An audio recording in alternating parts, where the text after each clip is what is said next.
Congratulations, third place, but also top 5 every leg except India. Impressive. Thank you. Thank you. Your roadblock strategy seemed to really, really pay off. Was this from the beginning? Was this always the plan? Yeah, it was really intentional. We've watched a lot of Amazing Race. I particularly have loved a lot more of the recent seasons, and I remember seeing a lot of other race teams talk about their strategies with roadblocks, particularly Derek and Claire, where they said historically a lot of the physical tasks come at the end. And me being, a little more younger than my dad, I figured the off chance the end is a little more physical, it would behoove us to wait the tasks a little bit so that way I would have more at the end.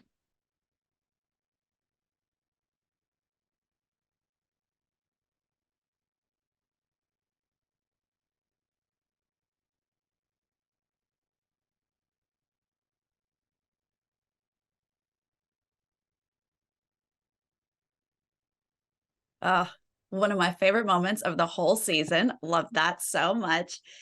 In this final leg, it was kind of hard to tell with a scramble and with the editing where exactly everyone was falling in place. So give me, where was the struggle for you guys?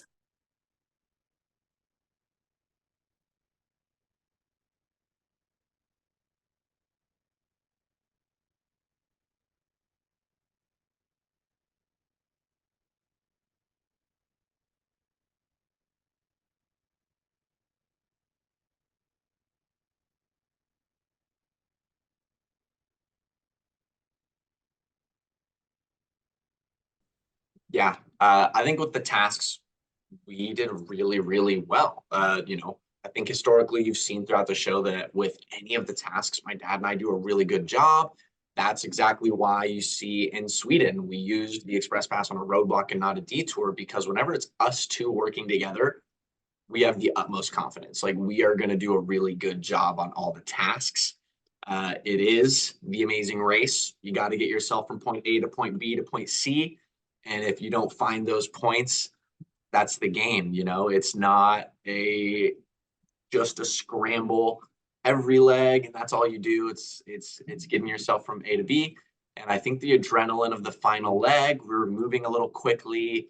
The people that we stopped for directions, it was kind of hard to find people late at night in Seattle, as you saw Joel and Garrett pull over people at a Taco Bell drive-through. Like we pulled over to a parking lot at a grocery store at one point, and I sprint inside the grocery store like, I need help, looking like a crazy person. So it was tough. And then some of the people were in such a hurry that I think I kind of just flip-flopped one of the directions. And so when we were looking for the street to turn on, it never appeared. So I just told my dad, keep going. It'll appear. And we didn't course correct quick enough. And that hurt.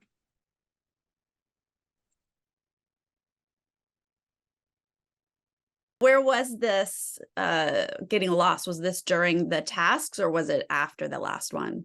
After the tasks, when we were leaving glass blowing, that's where we got our first set of directions, and they were in a hurry. So we scrambled them down really quickly, got onto the freeway, missed the exit, tried to course correct, and just struggled to get back on track.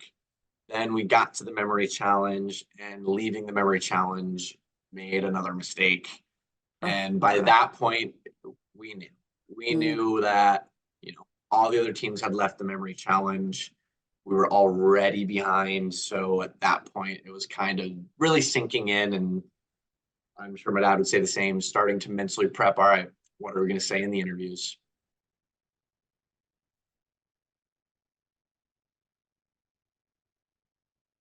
Lots of dad detours this leg. You mentioned the express pass. How do you ultimately feel about using it when you did? The absolute right decision. Regret nothing. I would change nothing. The roadblock took longer than the detour did. Also, like I said, we're really confident in our abilities with detours. We knock them out of the park. So if there's a chance that we can use it on a roadblock so that the only thing we're doing is a task that we're doing together, feel great.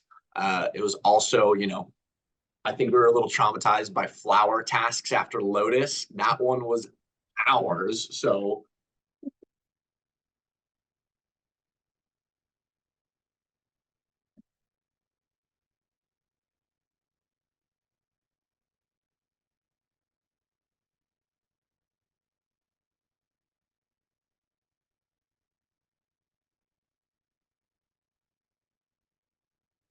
yeah, and it also helped us.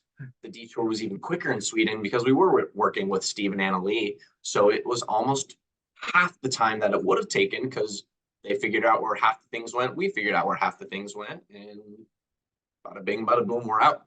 I know you do a lot of preparation for the race, but I have to imagine when you get into it, it's not exactly your expectations. Was there anything that surprised you about running the race?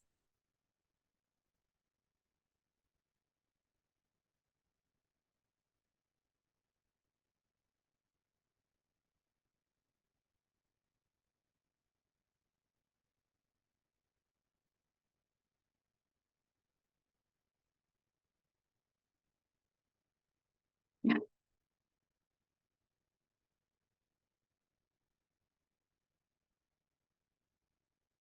I think honestly, the Amazing Race, you can't expect it. Like there are so many wild challenges from across all the seasons that just don't even make sense half the time. So, like you said, you can do as much preparation as you want. We had a whole training regimen. We had all sorts of different things that we did, and I think every team will tell you that.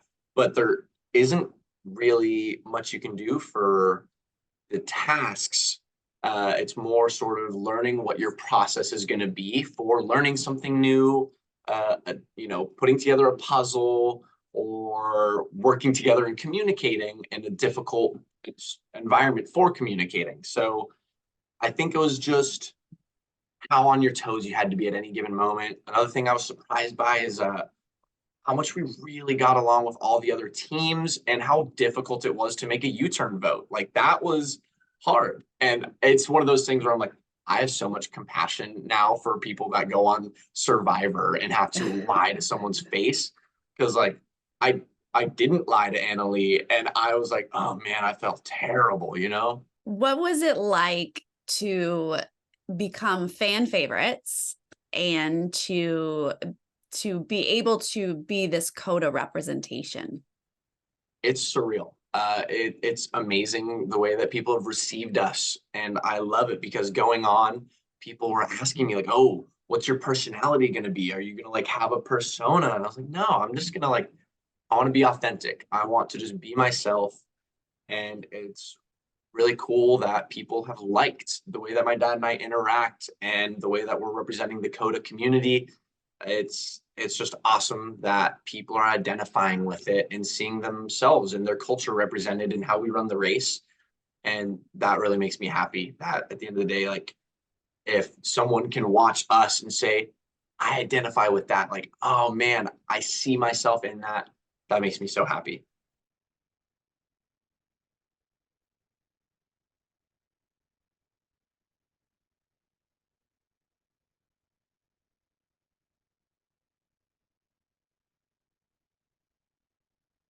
What was it like to have this experience together just as father and son? So cool. A dream.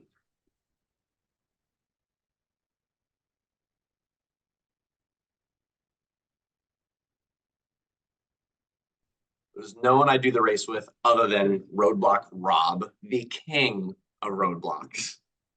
He was my secret weapon. I went into it telling everybody. I know people are always a little wary of a father son team, parent child teams in general, but I said, it's not me you got to look out for.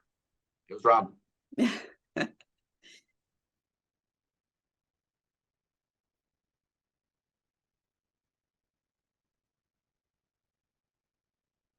Was there a favorite task or leg? Skydiving, easy.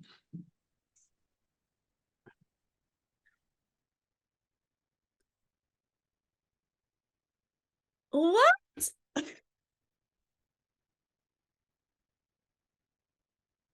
I completely agree. I want to go skydiving That was so much fun. And going into the race, I was like, I don't know that I would ever go skydiving. I wouldn't sign up for it, but like I'll do whatever on the race. I anything. Put a task in front of me, I'll do it. And it was exhilarating. What about location? What was your favorite leg? Mm.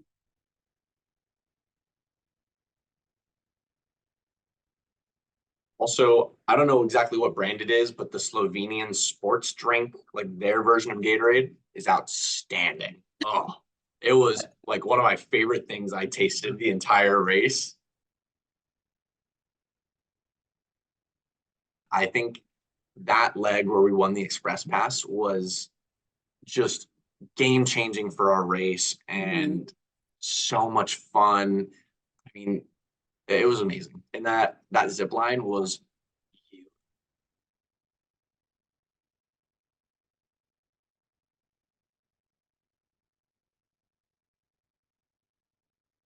It was so fun to watch you guys. Your relationship, your dynamic was beautiful television.